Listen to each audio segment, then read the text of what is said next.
And we have all sorts of stuff that we still have from back then on paper, all analog. Because digital didn't exist. Yeah, no, that was before digital, which was one of the problems. As an unsigned band, it was so hard to push your shit because there was just no way you could reach a huge audience without spending insane amounts of money, which obviously we didn't have. But we, for example, one thing that we did was that we organized our own fan club, which was a worldwide fan club, the Lürxx Gang! Lürxx Gang! That was one of the things that we painted for it. We found a lot of really cool press releases and stuff that we did way back when. Analog. So this was a handwritten press release that we did. And it says, I'm just going to read out a part of it because it's so nice. Black Lürxx. The life of the tailed amphibians is secretive, and they are one of the least familiar groups of animals. Generally living in cool, shady places, they are typically active at night. Unlike frogs and toads, they do not advertise their presence by making loud sounds. Well, the latter is definitely not true for this particular species, Black Lürxx. Since they moved away from cool and shady places out to sunny Hollywood, California, they are making all the noise they can to make their life less secretive and become one of the most familiar groups on the planet. Failed, but we made a lot of noise. That's a nice text, isn't it? Make some noise, kind of makes you feel good. Yeah, it's a very nice text, and it's just amazing the amount of work that we put in. This is another thing we did about ourselves, and these are all the newsletters that we made for fan club. There's like massive amounts of them everywhere. And it was just so much. It was really like a 24/7 job. And that's something that really used to piss us off. That's another thing, isn't it? Right, a lot about... Because we worked our asses off. Really did. Yeah, we have no more asses left. No. That's why we're sitting here so short. Yeah. If you could look down on us, you'd no be shocked. Ass. No. No, because we worked our asses off, all of them. And we can't grow them back. No. Yeah. Assless we are, because we've worked them off. Mm-hmm. Yeah.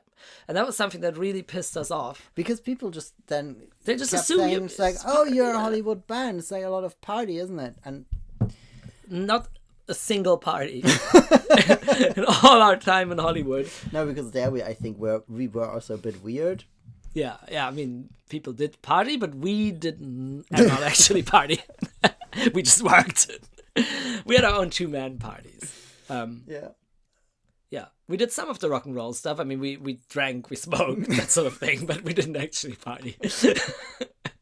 We just fucking rehearsed and composed, and we just did and made these things that took a long time to make these very basic materials as well. Yeah, so we were really pissed off when people had this image of a band as just lazy people who just jam, and then it's like you have some gigs and then you party, and that was not something that an image that we would wanted to endorse. It's also not the kind of music we wrote, because the music we wrote was complicated, and you had to rehearse a lot. Yeah, to be able to play it. Yeah.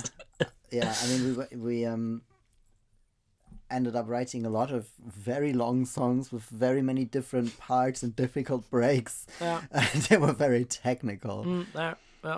So we had to practice a lot, and then we spent a lot of time doing our fan club stuff and doing promo stuff and just walking. We spent a lot of time walking because we didn't have a car. And LA is quite big. Even if you mainly live in Hollywood. Hollywood is still big. You need to walk to the cheapest supermarkets to get your food. You need to walk to your P.O. box. So we found this thing which we had made. This is a rudimentary plan here, and this is basically our route through Hollywood. And it says here that we started at 9:30 in the morning with this, and we finished at 3 in the afternoon. So it took us about 5.5 hours to do several things. So the first thing we did was we went by our PO box. It took us about half an hour to walk there, we think here. Then we was fast walking. That was very fast walking. We went to some record stores. Then we picked up some prints at a copy shop. We picked up a bag for our cat. Made some more copies and went back home. So it's really not that much. Check the PO box, do some copies, buy a thing, and go back home. And it took us 5.5 hours. So there was a lot of time spent walking. And then I think that. I think we traveled on these buses quite rarely, really. Very rarely. Because we just didn't have the money. We just the money that we had, I think we spent quite some money on our music related stuff, like copies, postage for sending all the stuff out to the members of our fan club and stuff like that. But nothing else. Nothing else. We never liked big budgets. We never had big budgets. We didn't want big budgets. Well, we liked the money. Actually, we came up with this whole thing later on that we just wanted someone to give us a lot of money rather than having a record contract. Because True. Yeah. True. We had this whole concept because we seriously didn't want to get signed. Yeah, we had seen just too many bands in Hollywood get signed and get screwed over and just get used and abused by the record label, and just basically chewed up in the industry machine. And we saw it kind of with ourselves, like, although our fame was small, but every time we sort of scratched on the larger structures, we saw how it was starting, how they told us, your drummer is too old and ugly, put him in the back, and maybe you should get a new drummer, someone who looks better in the photos. That was Sony Records. And we told Sony Records to go fuck themselves. Mm-hmm. Yeah. Or they said, you can't write your own songs. We're going to, or at least not completely, we're going to bring in someone who writes Desmond Child! That sort of thing. Yeah. Yeah, so we just weren't interested in selling. Maybe it wouldn't have been so bad to have someone help us with these early lyrics. Thinking about it.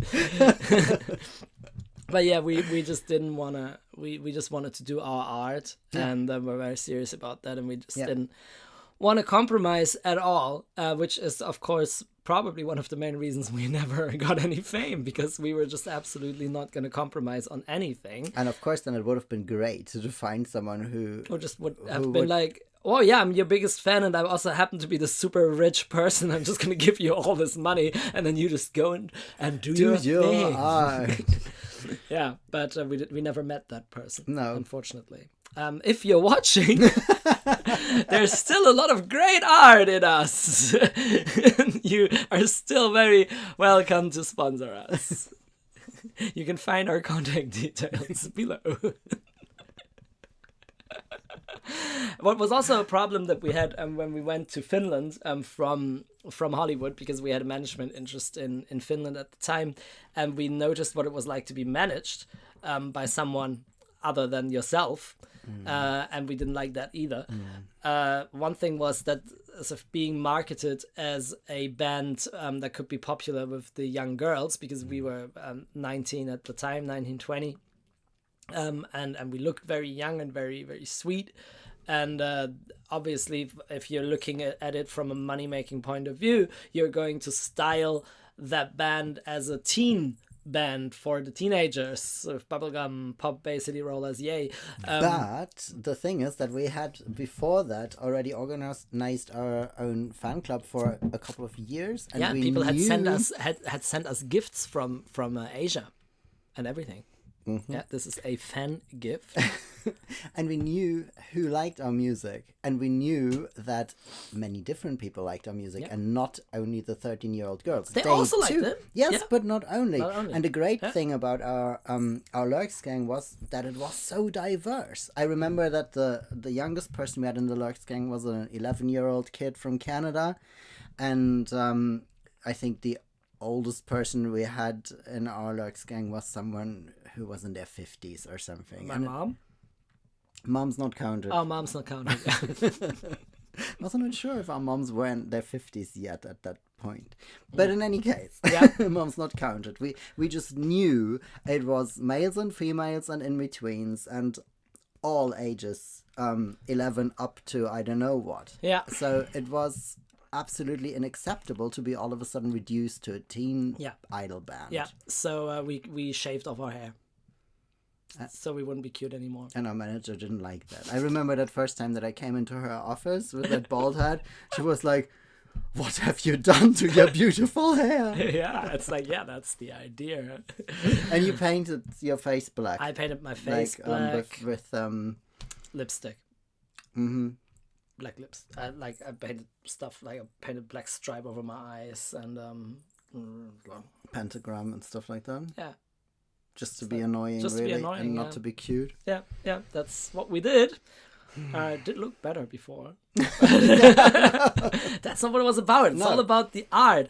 And another thing that we also noticed was that when we had the management, that we got booked a lot in clubs that we actually didn't want to play because we knew that we had quite a fan base in Helsinki. At the time from our fan club, and they wanted us to play in Helsinki, but there were a lot of clubs way out somewhere in the Finnish middle of nowhere that would pay better rates for a band from America. It's just that no one knew us. Yeah, there. so we would just play for some pub audience, but they'd pay our manager like 3,000 Finn marks. We just found some of the contracts from back then. Where does it say the price? 3,000 Finn marks. Yeah, that was another thing that, first of all, we didn't get to play the clubs that we wanted to play because they would have paid our manager less. And we didn't get to play the clubs where our people could have seen us. And then we had the problem that a lot of these clubs kind of felt ripped off by our manager. Because, I mean, they wouldn't have had to agree to pay that money. I don't know why they were so pissed off at us then. Yeah, because that was really stupid. Like, it happened to us really often that we came to the show. And then they would be really, like, the people from the venue would be kind of unfriendly and standoffish. And we didn't understand why. What's their problem? And it was just that they had to pay this huge amount of money for us. And we didn't know that at all because we never saw any of the money. No, at of all. course not. No, because... we had our rent paid for by our manager, so we didn't have to pay rent. But that was it. We didn't even get anything additional. No, our nothing. moms sent us money so we could buy food. So we could eat. Yeah. And that was ridiculous because we were earning quite good money. Quite good money, but we didn't receive it. And then we actually made friends with secretary. That's the word. Secretary of our manager, and she then actually told us, just. Thing is that you're actually theoretically earning all that money, and these clubs have to pay all that money for you, and that's why they all hate you, because you're so fucking expensive. Yeah. So that was really stupid. Yeah. So we left.